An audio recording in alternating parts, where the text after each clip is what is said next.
नमस्ते सदा वत्सले मातृभूमे, नमस्ते सदा वत्सले मातृभूमे, त्वया हिंदू भूमे सुखम वर्धितो। बात है, हमें जब अपने नववर्ष की बात याद आए, उसको मैं आपको बताना चाहता हूं। आप जाइएगा नेट पे सर्च करिएगा। Only man made object which has crossed our solar system is Voyager 2 which was sent in 1978। उसमें एक्स्ट्रा टेरेस्ट्रियल सिविलाइजेशंस के लिए एक संदेश डिजाइन किया गया है, जिसमें बहुत सारी आवाजें हैं, बहुत सारे चित्र हैं, बहुत सारे डिपिक्शंस हैं। और जिस साइंटिस्ट, जिस कॉस्मोलॉजिस्ट ने उस संदेश को डिजाइन किया था, उनका नाम था कार्ल सगन। और कार्ल सगन ने कहा है, only the cosmological calculation of ancient Hindus matches with the modern cosmological calculations, यानी 1.97 बिलियन तक पहुंचे। आज माना जाता है कि 4-4.5 बिलियन है। अब वो कितना सही है वो आगे की बात है, परंतु उनका कहना था बाकी कोई सभ्यता तो 1000 में नहीं पहुंच पाई, लाख में नहीं पहुंची। किसी ने कहा 5000 साल पहले दुनिया बनी थी, किसी ने कहा 14000 साल पहले दुनिया बनी थी। तो वो 50,000 तक भी नहीं पहुंचे और हम बिलियन तक पहुंचे। इसका अर्थ ये हुआ कि हमें बहुत सारी चीजों की जानकारी थी और इस ढंग के पर्व हमें कहीं ना कहीं उस चीज के बारे में रिमाइंड कर देते हैं। मैं दूसरा उदाहरण देना चाहता हूं। अभी अभी कुंभ का मेला समाप्त हुआ। आप सभी को पता है कि कुंभ मेला जो 4 स्थानों पे होता है, हर 12 वर्ष के बाद उसी स्थान पे होता है। पर 12 ही वर्ष के बाद क्यों होता है? क्योंकि यह बृहस्पति ग्रह की रोटेशन पीरियड से कनेक्टेड है। हर 12 साल के बाद बृहस्पति उसी बिंदु पर आता है। जैसे प्रयाग में कुंभ का मेला तब होता है जब बृहस्पति वृष राशि पे होता है, अर्ध कुंभ तब होता है जब वृश्चिक राशि पे होता है, उज्जैन में तब होता है जब बृहस्पति सिंह राशि पे होता है। इसीलिए आप ध्यान करिए, उज्जैन को सिंहस्थ भी कहते हैं। अक्सर आप लोगों ने पढ़ा होगा पर ध्यान नहीं दिया होगा इसको सिंहस्थ क्यों कहते हैं, क्योंकि उस समय गुरु महाराज सिंह राशि पे होते हैं। इसका अर्थ क्या हुआ? जुपिटर का रोटेशन पीरियड 12 साल है, ये हमें 1000 साल पहले से पता था।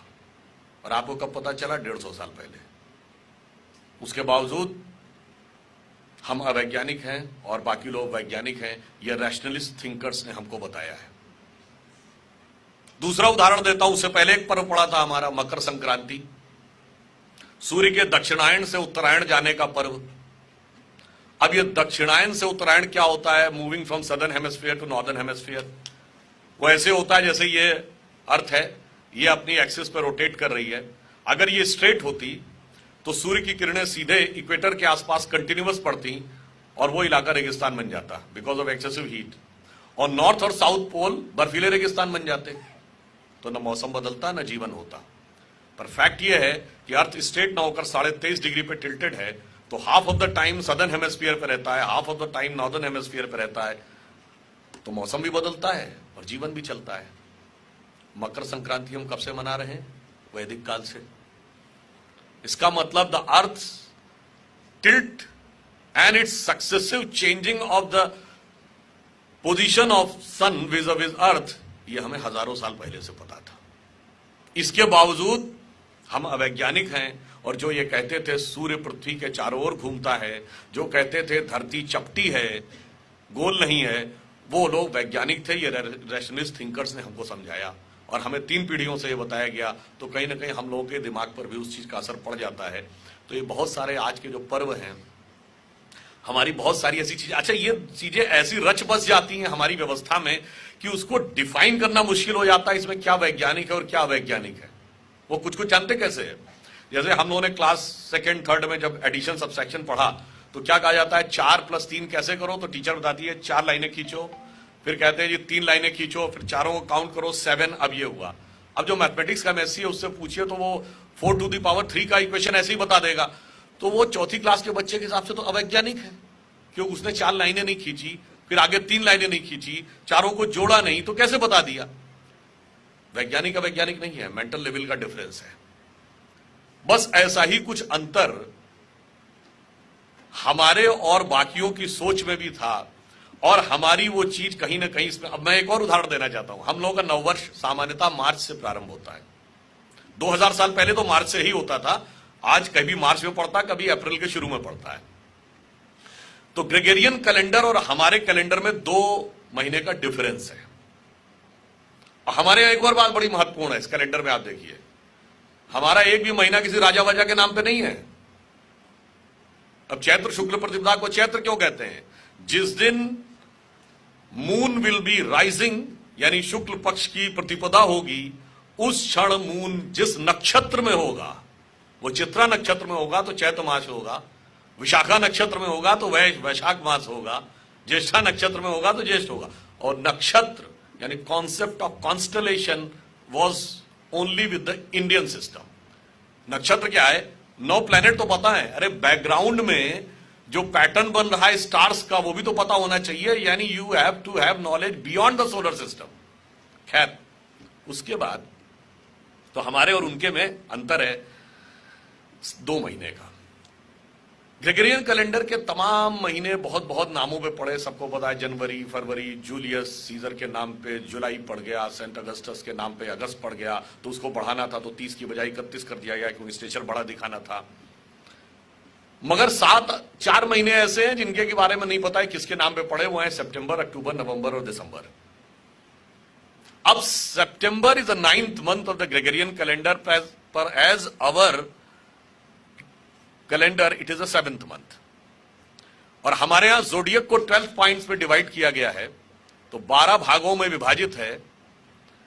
तो एक प्रकार से आकाश को अंबर भी कहते हैं। तो जब सूर्य अंबर के 7वें हिस्से में है तो वो सप्त अंबर है, जब 8वें हिस्से में है तो वो अष्ट अंबर है, जब 9वें हिस्से में है तो वो नवम अंबर है, जब 10वें हिस्से में है तो वो दशम अंबर है। अब कोई ये कहे जी आपने तो सिमिली ड्रॉ कर दी, इसका लॉजिक क्या है? तो पहला लॉजिक तो ये है कि आप बता दीजिए चारों नाम कहां से आए ओबीसी सीक्वेंस में। और दूसरा लॉजिक यह है भाई 30 से 31 के कई महीने किए तो आखिरी महीने में से डेट कम होगी ना, तो दिसंबर 28 का होना चाहिए था, ये फरवरी 28 का क्यों होता है?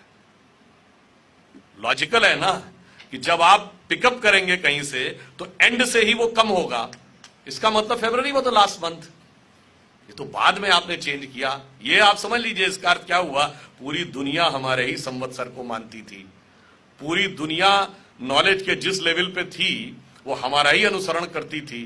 और इसीलिए शिक्षा के मामले में भारत विश्व का गुरु था। देखिए एक हम बात करें, हम सुपर पावर नहीं थे और सुपर पावर बनना भी नहीं चाहते थे। तो पावरफुल आदमी के बगल में आप खड़े हो जाइए तो आप थोड़ा संकोच में महसूस करते हैं, थोड़ा ठिठका हुआ महसूस करते हैं, कभी कभी थोड़ा दबा हुआ महसूस करते हैं। और गुरु के बगल में खड़े हो जाइए तो उन्नत, आनंदित और आह्लादित महसूस करते हैं। पावरफुल आदमी आपको फोर्स कर सकता है कोई काम करने के लिए, इंस्पायर नहीं कर सकता, इंस्पायर गुरु करता है। इसीलिए भारत दुनिया का एकमात्र देश है जो अपने को भारत माता भी कहता है, और अगर हम पुल्लिंग में आते हैं तो जगत गुरु थे।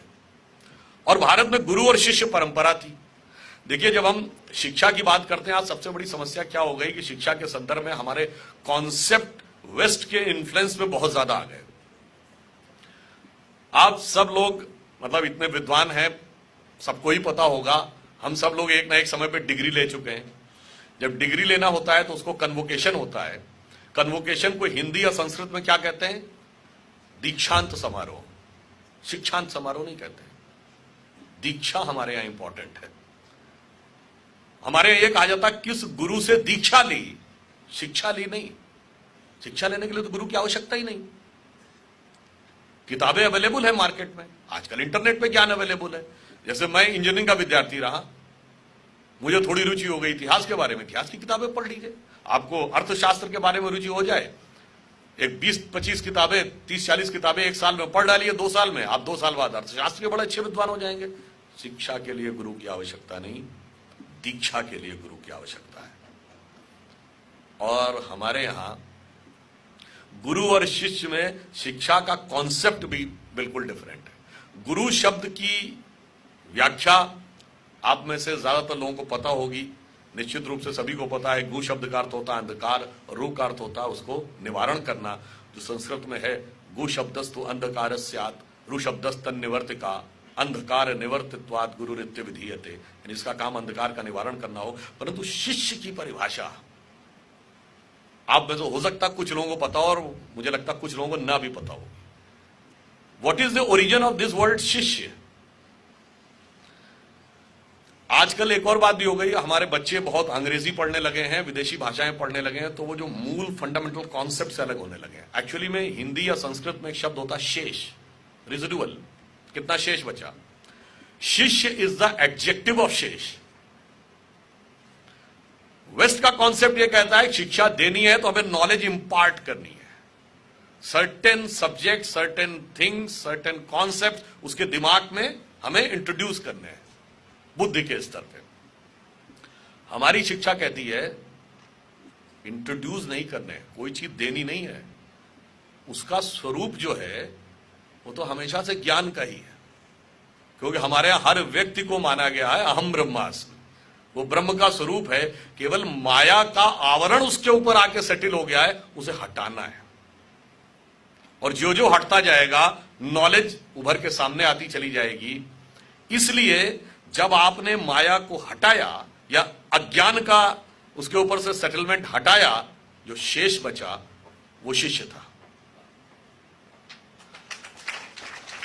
और हम सब ने वो श्लोक भी सुना है, शायद उसके अर्थ पे कभी ध्यान नहीं दिया। गुरु और शिष्य के लिए क्या श्लोक बोला जाता है? गुरु शिष्य से कहता है ओम पूर्णमिदं पूर्णमदः पूर्णात् पूर्णमुदच्यते पूर्णस्य पूर्णमादाय पूर्णमेवावशिष्यते। इसका अर्थ क्या हुआ? पूर्णमिदं, यह पूर्ण है, पूर्णमदः, मैं पूर्ण हूं, पूर्णात् पूर्णमुदच्यते, पूर्ण में से पूर्ण ही निकलता है। इंफिनिटी में से आप इंफिनिटी को टेक आउट करिए, इंफिनिटी बचता है, तो मैंने पूर्ण में से पूर्ण निकाला, और अब जो शेष बचा वो भी पूर्ण था, यानी उसका पूर्ण स्वरूप सामने आ गया। You have taken infinity out of the infinity, but the residual will always be infinity.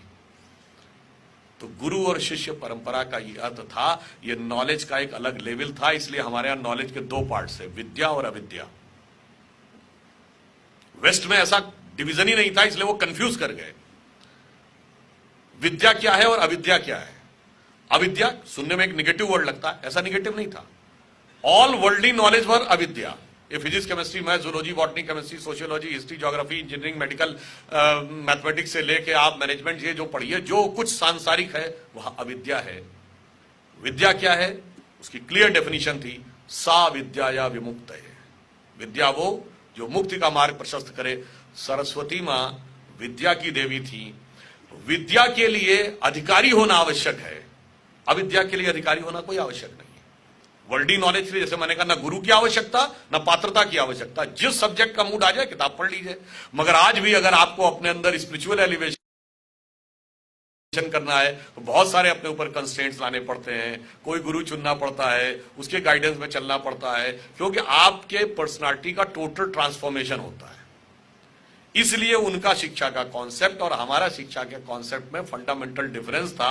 और आप ये भी समझ लीजिए, हम सबसे पूछा जाता है कि एंशिएंट इंडिया में सबसे बड़ी साइंटिफिक डिस्कवरीज कौन सी? अरे ढेर सारी हैं, मगर मजबूरी में भी जाकर जिस डिस्कवरी को हमारे रैशनलिस्ट स्वीकार करने को बाध्य होते हैं तो कहते हैं जी जीरो भारत ने खोजा था। जीरो तो भारत ने खोजा था, पर जीरो भारत ने क्यों खोजा इसका जवाब कोई नहीं बता पाता। जीरो हमने इसलिए खोजा, जीरो का सबसे बड़ा खास ये बात यह है कि आप कितने भी नंबर्स तक कैलकुलेशन कर सकते हैं, उसमें कोई रिस्ट्रिक्शन नहीं रहता। जीरो की सबसे बड़ी खासियत यह है कि अगर कोई नंबर x है डिवाइडेड बाई n, उसकी सर्टेन वैल्यू होती है। आप n की वैल्यू कम करते चले जाइए तो रिजल्टेंट की वैल्यू बढ़ती जाती है। x बाई 20 से x बाई 10 की वैल्यू ज्यादा होगी, x बाई 10 से x बाई 5 की वैल्यू ज्यादा होगी, x बाई 4 की वैल्यू उससे ज्यादा होगी, फिर x बाई 1 की value is equal to x होगी, और x by 0 will be equal to infinity. इसका अर्थ क्या हुआ? अनंत का रास्ता शून्य से होकर जाता है, और हम अनंत खोजने में लगे थे, इसलिए हम शून्य को खोजने में सफल हुए। अब इस शून्य की एक और खासियत है, आप 0.00001 को 0 से डिवाइड करिए तो भी इन्फिनिटी है, and 1 billion to the power trillion को 0 से डिवाइड करिए तब भी इन्फिनिटी है। इसलिए आप ईश्वर का साक्षात करके अपने अंदर शून्य पैदा करिए, या एक पत्थर की मूर्ति को प्राण प्रतिष्ठा करके उसके माध्यम से अपने अंदर शून्य पैदा करिए। अनंत दोनों स्थितियों में आपका स्वागत करने को तैयार खड़ा है। इसलिए हमारे यहां साइंस, स्पिरिचुअलिज्म, कॉन्सेप्ट, संस्कृति, धर्म सब इस कदर मिला हुआ था कि उनके लिए डिमार्केशन करना असंभव था। जैसे हम में से आपने बहुतों ने सुना होगा वैदिक मैथमेटिक्स,